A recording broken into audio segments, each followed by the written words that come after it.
사랑이 많으신 하나님 아버지 감사합니다. 수고하고 무거운 짐진 자들아 내게로 오라 말씀하신 그 주님의 말씀을 아름다운 찬양으로 영광 돌린 우리 찬양대에게 하늘의 은혜를 허락하여 주옵소서. 이 찬양의 가사가 우리 사랑하는 찬양대의 믿음의 고백이 되게 하시고 또 우리 성도님들의 믿음의 고백이 되게 해 주옵소서. 이 시간 말씀 듣습니다. 말씀 가운데 함께하여 주시고 하나님이 놀라운 은혜 주시기를 소원하며 사랑 많으신 예수님 이름으로 기도하옵나이다. 아멘. 다시 한번 옆에 있는 분과 인사하겠습니다. 말씀의 은혜 많이 받으세요. 말씀의 은혜 많이 받으세요. 제가 아까 광고 때 신의 악단이라는 영화를 같이 보자고 얘기를 했는데요. 이 영화를 보면 찬양을 부르는 장면이 곳곳에 나오는데 특별히 서울에 있는 사랑의 교회 본당에서 성도들의 예배 시랑과 함께하면서 부른 찬양이 있습니다. 그 찬양이 뭐냐면 영어로 얘기하면 웨이메이커고요. 그 다음에 우리나라 말로 번역하면 길을 만드시는 주라는 찬양이 있는데 그 찬양을 우리가 전체를 듣지 않고 오늘 선교와 연관되어서 내용을 좀 드려보려고 하는데 여러분 이 영상을 보실 때는 가사에 한번 집중해 보시기 바랍니다. 우리 영상을 잠깐 보여주시기 바랍니다.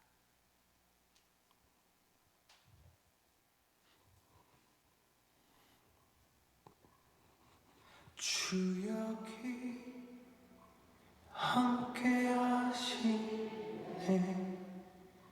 나 경배해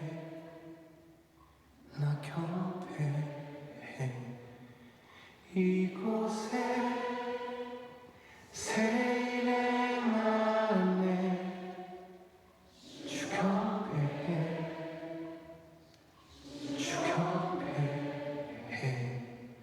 모든 말 이루하시네. 나 경배해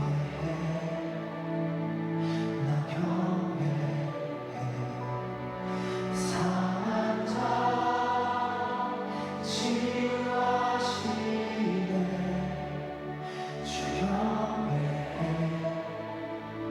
주 경배해 주님 큰 길을 만드시는 주 큰 기적 행하시는 주 그는 나의 하나님 약속을 지키시는 주 어둠 속에 빛이 되시는 그는 나의 하나님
자, 이 찬양을 보시면 가사 내용이 이렇습니다. 주 여기 계시네 나 경배해. 우리 마음을 만지시는 주 나 경배해. 내 마음을 치료하시네 나 경배해. 큰 길을 만드시는 주, 큰 기적을 행하시는 주, 그는 나의 하나님. 약속을 지키시는 주, 어둠 속에 빛이 되시는 그는 나의 하나님. 비록 내게 보이지 않아도, 비록 내게 느껴지지 않아도 일하시네. 주님은 일하시네. 그분은 나의 주라고 되어 있습니다. 여러분, 이 찬양을 보면 굉장히 감동적이죠. 가사도 은혜가 됩니다. 그런데 실제로 그 상황이 되면 여러분, 그렇게 쉽게 이런 찬양이 나오지 않는 것을 우리가 알고 있습니다. 여러분, 자 보세요. 마음이 상했어요. 마음이 병들었어요. 앞이 보이지 않아요. 길이 없어요. 아무것도 느껴지지 않아요. 혼자 있는 것 같아요. 그 상황에 무슨 힘이 나고 무슨 용기가 나고 무슨 소망이 있겠습니까? 오늘 본문이 그 이야기를 하는 겁니다. 여러분, 성경을 보면 하나님의 위대한, 하나님의 장엄한 구원의 이야기가 많이 나오는데, 그 중에 하나가 오늘 우리가 전체를 읽지 않았지만 출애굽기 14장에 기록된 이스라엘이 홍해 바다를 갈라진 사이로 마른 땅에 생기는데 그 길을 걷게 되고 그들을 추격했던 애굽의 군대는 물에 수장되는 내용입니다. 여러분, 이 내용이 얼마나 위대하고 대단한 내용인지 다음 장인 15장을 보면 모세와 미리암이 노래를 만들어서 다시 한번 이 장면을 묘사하고 있습니다.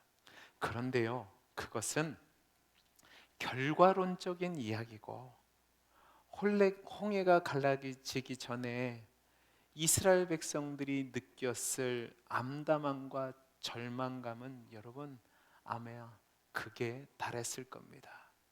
여러분, 생각해 보세요. 이스라엘 백성들은 홍해를 지금 눈앞에 두고 있습니다. 땅 끝이란 말입니다. 그들은 홍해를 바라보면서 무엇을 보고 무엇을 느꼈을까요? 그들 앞에 있는 홍해는 그들에게 무엇이었을까요?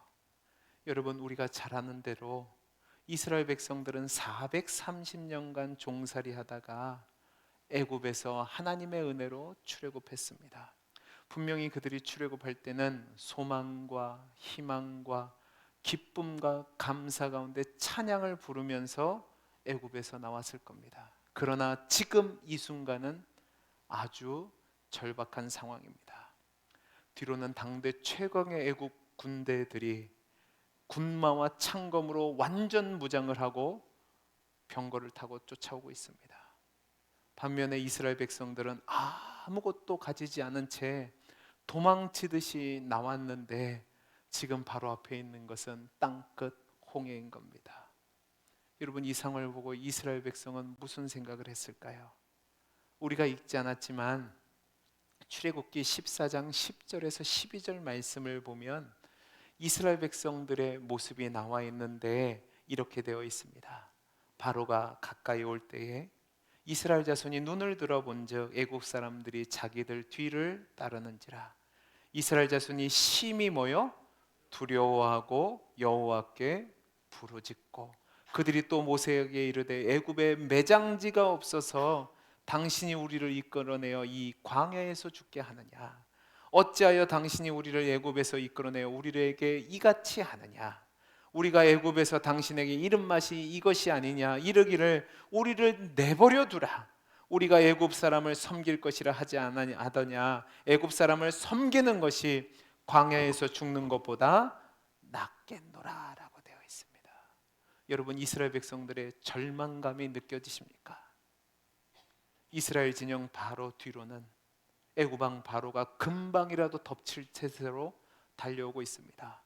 혼자 오는 것이 아니라 수많은 애굽의 군사가 완전 무장을 한 채 달려오고 있습니다. 그러니까 10절에서 금방이라도 그들을 덮칠 태세라고 말하는 겁니다. 자, 그러면 이스라엘 백성들의 눈에는요, 그들이 보이는 상황은요, 이제 몇 시간 남지 않은 상황입니다. 아니, 몇십 분도 남지 않은 상황일 수 있습니다. 변변한 무기가 있는 것도 아닙니다. 잡히면 꼼짝없이 죽거나 아니면 애굽으로 다시 끌려가서 몰살을 당할 위기입니다. 그러니까 수백만 명의 이스라엘 백성들이 자신들 앞에 펼쳐진 홍해를 낙심 가운데 바라보는 겁니다. 여러분, 바다를 건널 수 있는 가장 좋은 방법은 뭐죠? 배를 타고 가는 겁니다. 자신들에게는 배가 한 척도 없습니다. 혹시 몇 척이 있을 수는 있어도 그 많은 사람들을 다 배로 나를 수 없죠. 두 번째 방법은 수영해서 가는 겁니다. 여러분, 이스라엘 백성들이 무슨 조호련 선수입니까? 박태환 선수입니까? 홍해를 어떻게 건너가요? 혹시 건너는 사람이 한두 명 있을지는 모르지만 남겨진 가족 어떻게 할 겁니까? 수영 능력이 없는 사람들은 무작정 바다에 뛰어들어갔다가는 도중에 다 바다에 빠져서 익사할 겁니다. 말 그대로 진퇴양난의 상황입니다. 그러니까 이스라엘 백성들은 이제 다 끝났다, 더는 희망이 없다라고 절망하는 겁니다. 이렇게 막다른 게 진퇴양난의 상황이면 여러분은 어떻게 하시겠습니까?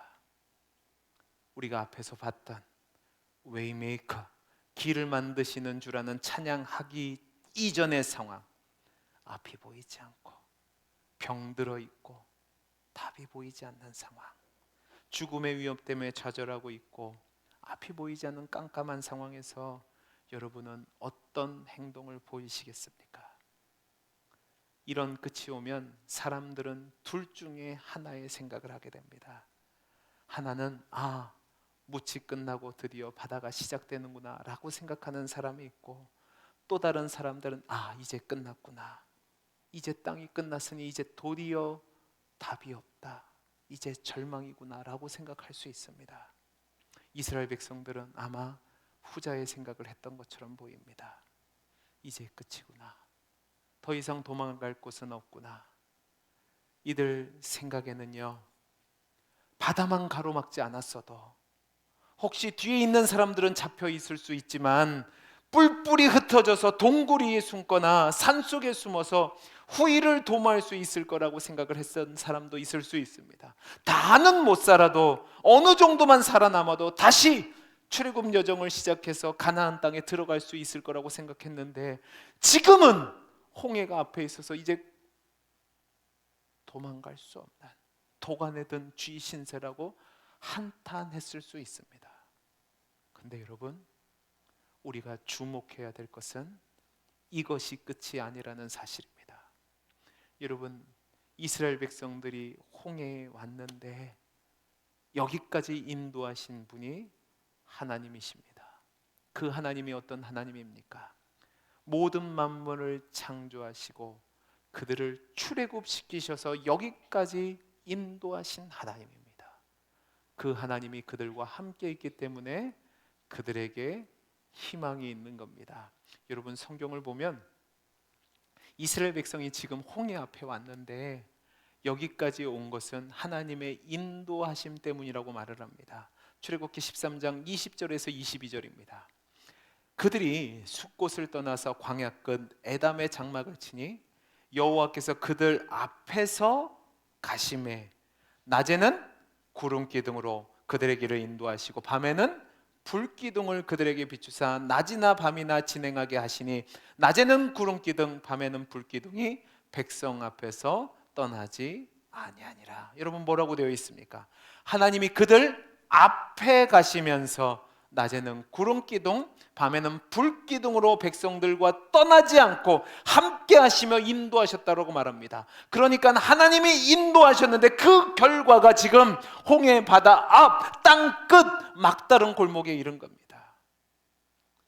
그들 앞에 놓인 것은 우리가 노래하는 것처럼 시온의 대로가 아니라 땅의 끝, 거대한 바다가 시작되는 인간의 힘으로는 도저히 해결할 수 없는 장애물 앞이란 말입니다.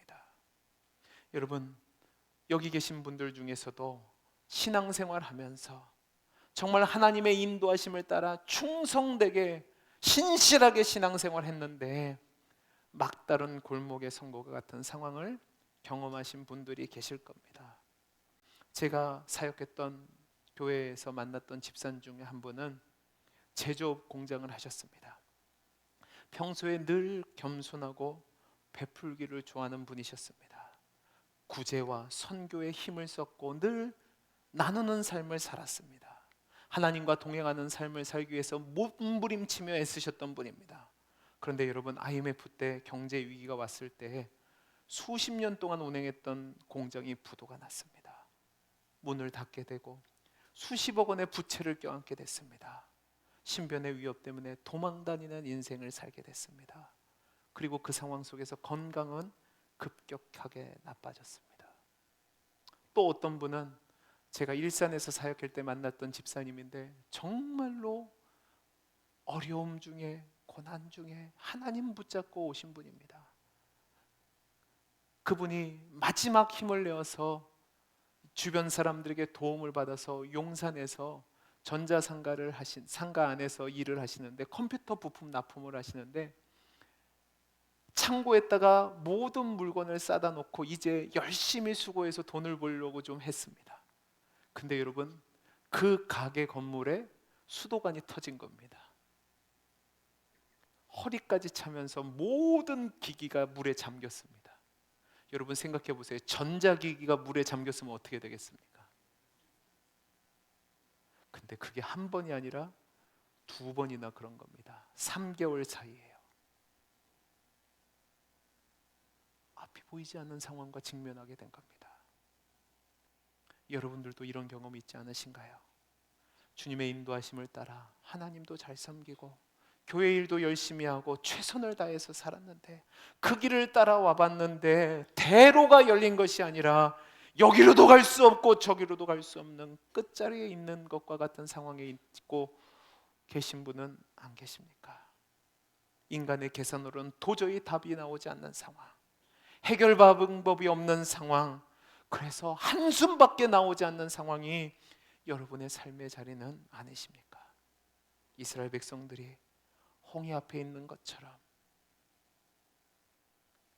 나를 죽이려는 대적들은 뒤에 오는데 앞으로 나아갈 길은 없는 그런 절박한 경험 말입니다.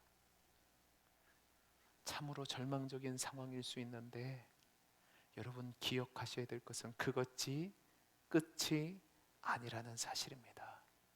저와 여러분에게는 소망이 있는데 그 소망이, 그 모든 상황이 하나님 주권과 하나님 뜻하심 속에 일어났다는 사실입니다.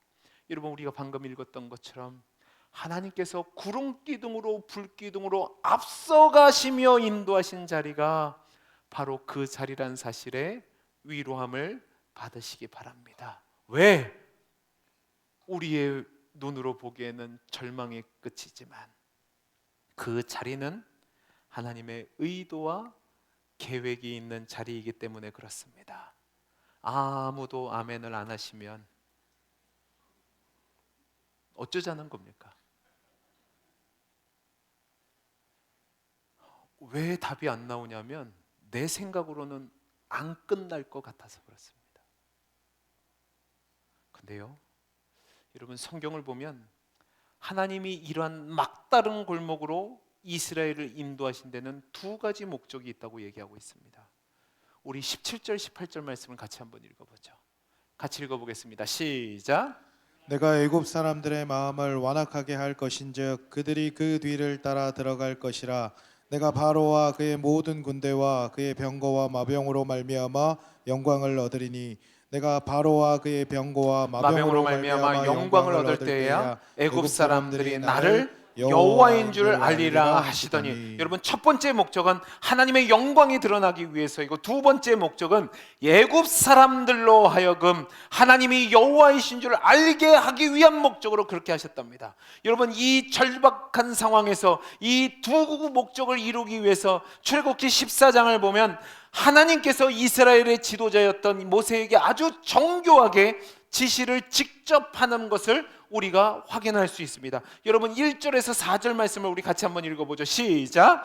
여호와께서 모세에게 말씀하여 이르시되 이스라엘 자손에게 명령하여 돌이켜 바다와 믹돌 사이에 비하이로다 곧 바알스본 맞은편 바닷가에 장막을 치게 하라. 바로가 이스라엘 자손에게 대하여 말하기를 그들이 그 땅에서 멀리 떠나 광야에 갇힌 바 되었다 하리라. 내가 바로의 마음을 완악하게 한즉 바로가 그들의 뒤를 따르리니 내가 그와 그의 온 군대로 말미암아 영광을 얻어 애굽 사람들이 나를 여호와인 줄 알게 하리라 하심에 무리가 그대로 행하니라. 아멘. 이 말씀을 보면 하나님은 하나님 뜻을 이루시기 위해서 이스라엘 백성들로 하여금 가던 길을 돌이켜 한 장소를 지정하시고 그곳으로 가게 하시는데 그 장소가 바알스본 맞은편 바닷가, 그러니까 홍해 앞이라고 말씀하고 있습니다.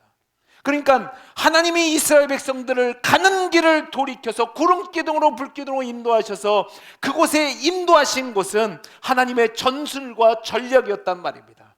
하나님은 이 계획과 전략을 통해서 이스라엘 백성들이 위기 상황에 직면했을 때에 그들 스스로 살기 위해서 흩어지지 않도록 이 계획을 세우신 겁니다. 동시에 하나님은 한 사람도 빠짐없이 하나님이 어떻게 애국 군대를 멸절시키고 승리를 거두게 하시는지를 볼 수 있게 계획하신 겁니다. 그런데 이 사실을 모르는 이스라엘 백성들은 하나님이 우리를 구원하실 수 있을까? 앞에는 홍해마라가 있고 뒤에는 애국 군대가 속도를 내어서 오는데 이 상황에서 하나님은 도대체 뭘 하고 계시는가? 우리를 구원하실 수 있는가라고 의심하고 걱정하고 낙심하고 좌절하고 있었던 겁니다. 그런데 여러분, 이러한 의심과 좌절과 걱정과 낙심은 이스라엘 백성뿐만 아니라 이스라엘의 지도자였던 모세도 동일한 생각으로 갖고 있었습니다. 그러니까 하나님이 14장 15절 16절 말씀을 보면 이런 모세를 향해서 책망하며 명령을 내리십니다. 보시기 바랍니다. 여호와께서 모세에게 이르시되 너는 어찌하여 내게 부르짖느냐? 이스라엘 자손에게 명령하여 앞으로 나아가게 하고 지팡이를 들고 손을 바다 위로 내밀어 그것이 갈라지게 하라. 이스라엘 자손이 바다 가운데서 마른 땅으로 행하리라. 여러분, 이 부분을 그냥 넘어가시면 안 돼요. 우리는 이상하게 봐야 돼요. 왜 이상하게 봐야 되냐면 10절 말씀에 이렇게 되어 있습니다. 바로가 가까이 올 때 이스라엘 자손이 눈을 들어본즉 애굽 사람들이 자기들 뒤에 이른지라 이스라엘 자손이 심히 두려워하여 여호와께 부르짖고대라고 되어 있습니다. 그러니까 10절 말씀을 보면 모세가 부르짖는 것이 아니라 이스라엘 백성이 두려워하여 부르짖고 있습니다. 그런데 하나님은 부르짖지도 않은 모세에게 내가 어찌하여 내게 부르짖느냐라고 책망하고 계신 겁니다. 이것은 모세가 낙심하고 부르짖는 이스라엘 백성들을 달래기는 했지만 그의 마음도 역시 흔들림 가운데, 의심 가운데, 좌절 가운데 있었다는 것을 말씀하고 있는 겁니다. 이 하나님께서는 머뭇거리면서 하나님을 향해 부르짖기만 하는 모세를 향해서 부르짖음을 그치고 이스라엘 백성들로 하여금 앞으로 나아가게 명령하게 하고 지팡이를 든 손을 바다 위로 내밀어 바다를 갈라지게 하라고 말씀하십니다. 자, 그러면 이제 여기서 우리가 생각할 것이 있습니다. 여러분이 이 장면을 잘 보세요. 모세가 하나님의 명령을 따라 지팡이를 내밀었을 때 어떤 일이 일어나면 좋겠습니까? 아무 생각 없으세요? 내 일 아니에요? 자, 모세가 바다를 향해서 지팡이를 내밀었을 때 바다가 어떻게 돼야 돼? 한 번에 쫙 갈라져야 돼요. 우리가 그거를 기대합니다. 근데 성경은 그렇지 않습니다. 모세가 지팡이를 들고 손을 내밀었을 때 바다가 갈라지지 않습니다. 오늘 말씀은 21절에서 23절입니다. 우리 같이 한번 볼까요? 시작. 모세가 바다 위로 손을 내밀매 여호와께서 큰 동풍이 밤새도록 바닷물을 물러가게 하시니 물이 갈라져 바다가 마른 땅이 된지라. 이스라엘 자손이 바다 가운데로 육지로 걸어가고 물은 그들의 좌우에 벽이 되니 애굽 사람들과 바로의 말들 병거들과 그 마병들이 다 그들의 뒤를 추격하여 바다 가운데로 들어온지라. 여러분 잘 보세요. 이 말씀을 보면 모세가 바다에 손을 내밀었을 때에 바다가 한순간에 갈라지는 것이 아니라 동풍이 불기 시작했다라고 얘기합니다. 그 동풍이 불어오니까 밤새도록 바닷물을 조금씩 뒤로 밀어내는 겁니다. 여러분 한번 생각해 보세요. 지금 백성들은 절박한 상황입니다. 모세가 지팡이를 들어서 바다를 가르쳤을 때 바닷물이 한 번에 갈라지기를 소망했을 겁니다. 순간적으로 바닷물이 갈라지면 환호를 하고 기뻐하며 역시 하나님이 우리를 구원하시는구나 그렇게 했을 겁니다. 그런데 하나님이 그렇게 안 하십니다. 바닷물이 바람에 조금씩 밤새도록 물러가는 것을 보게 하십니다. 여러분, 이스라엘 백성들은요, 이 밤이 가장 긴 시간이었을 수도 있습니다. 근데 그럼에도 불구하고 하나님은 그들로 기다리게 하십니다. 그리고 하나님이 행하시는 것을 보게 하십니다. 여러분, 바다 가보시면 밀물과 썰물이 움직이는 것을 우리가 보게 되는데 한눈에 보이지 않습니다. 서서히 밀물과 썰물이 오게 되는데 나중이 되면 확연한 차이가 있게 되죠. 마찬가지로 하나님이 역사하시는 겁니다. 동풍을 불게 하시고 바닷물이 조금씩 뒤로 물러가 벽이 되게 하십니다. 그리고 마른 땅이 되게 하는 것을 보게 하시고 그 길을 걷게 하십니다. 아마 백성들은 속으로 그랬을 겁니다. 하나님, 조금만 더 빨리요. 좀 빨리 좀 해주세요. 안 그러면 저희 죽어요. 이렇게 늦으면 안 돼요. 근데 하나님이 어떻게 하십니까? 앞서가던 구름기둥과 불기둥을 뒤로 미루십니다. 애국 군대가 더 이상 오지 못하도록 방어를 해주십니다. 바다를 천천히 열어 길을 만들어 가신 하나님은 이스라엘에게 예비하신 길을 보이셨고 또 쫓아오는 적들을 친히 막으셔서 그것들을 본 이스라엘 백성들로 하여금 이전에 느끼지 못했던 감사와 감격을 느끼게 하셨을 겁니다. 하나님이 마침내 이스라엘 백성들에게 길을 열어주셨습니다. 그리고 그 길은 성경을 보면 진흙탕 길이 아니라 마른 땅이라고 얘기합니다. 여러분, 이것은 일어날 수 있는 일이 아닙니다. 수십만 년 동안 바다에 잠겨 있던 땅이 어떻게 하룻밤 만에 바람이 불었다고 마른 땅이 될 수 있습니까?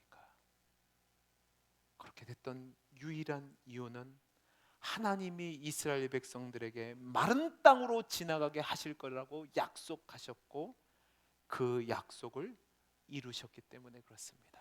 16절에 이렇게 되어 있습니다. 지팡이를 들고 손을 바다 위로 내밀어 그것이 갈라지게 하라. 이스라엘 자손이 바다 가운데서 무슨 땅이요? 마른 땅으로 행하리라.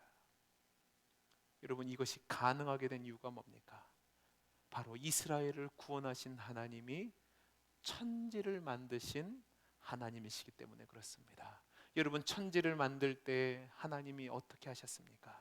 빛을 만드신 다음에 궁창을 두시면서 물과 물을 나누는 장면이 나옵니다.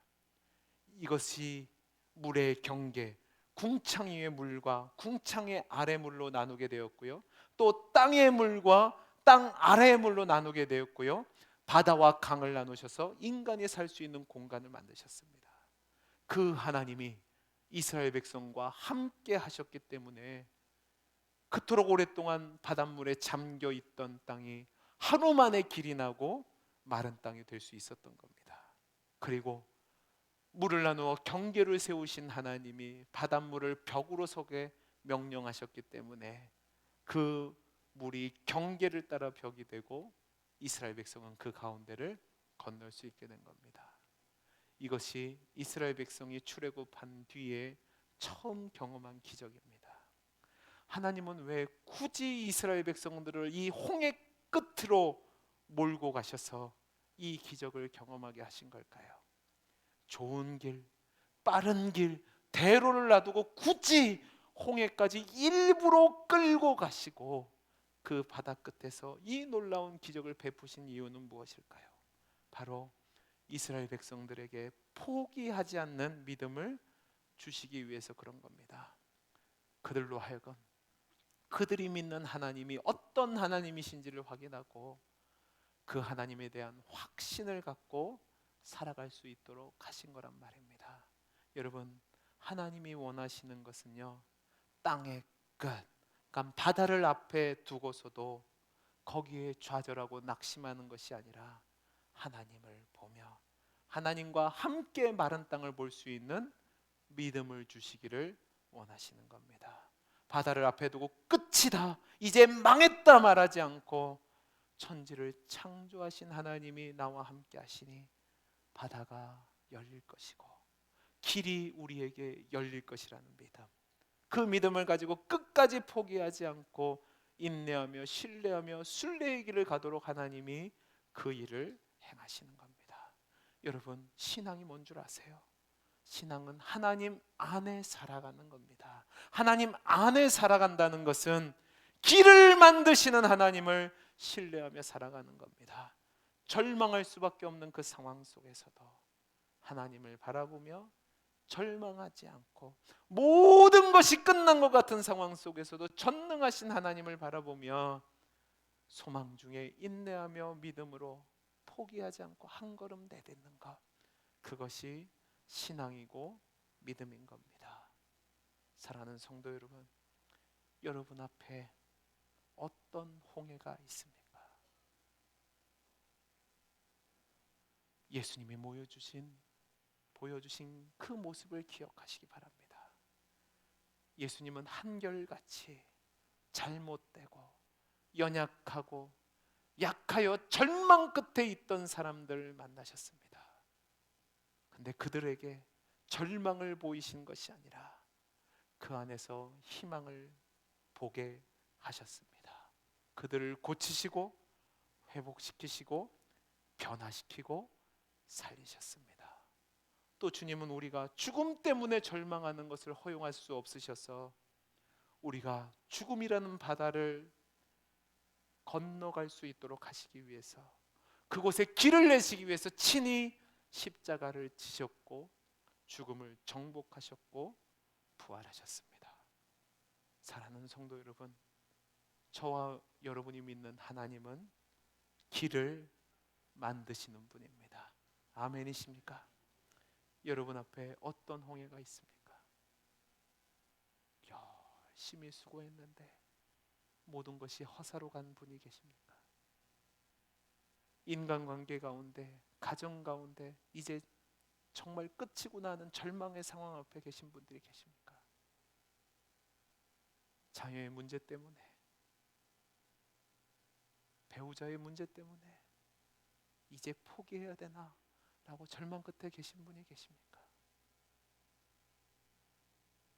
오늘 일부 예배 때 어떤 성도님이 오셨습니다. 정말로 어려운 상황 중에 앞이 보이지 않는 상황이었는데 그 가운데 또 몸이 아픈 겁니다. 힘든 몸을 지니고 교회 예배에 간신히 나오셨습니다. 그 성도님이 이 설교를 들으시면서 뒤에서 우시는 거예요. 낙심의 울음이 아니라 하나님, 길을 만들어 내실 줄 믿습니다 하고 우시는 거예요. 길을 만드시는 분이 저와 여러분의 하나님입니다. 포기하지 마시고 하나님을 보시고 희망을 갖고 주저앉아 계시지 마시고 한 걸음 한 걸음 내딛어 보시기 바랍니다. 하나님은 저와 여러분을 위해서 바닷속에 이미 마른 땅을 예비하고 계십니다. 여러분은 믿음으로 그 길을 걸으시면 바다를 갈라서 마른 땅을 내시고 여러분으로 하여금 그 길을 걷게 하시는 은혜를 주실 겁니다. 소망 중에 인내하시고 낙심하지 마시고 길을 만드시는 하나님을 믿으시고 믿음의 길을 걸어가는 저와 여러분의 인생이 될 수 있기를 간절히 소원합니다. 기도하겠습니다. 사랑이 많으신 하나님 아버지, 우리 앞에 홍해가 있습니다. 하나님, 내 힘으로 아무것도 할 수 없는 상황입니다. 그러나 길을 만들어내시는 그 하나님을 믿습니다. 그 믿음으로 다시금 힘을 내 걸어가는 우리 모든 성도들이 되게 해 주옵소서. 은혜 주실 줄 믿고 감사하며 사랑 많으신 예수님 이름으로 기도하옵나이다. 아멘.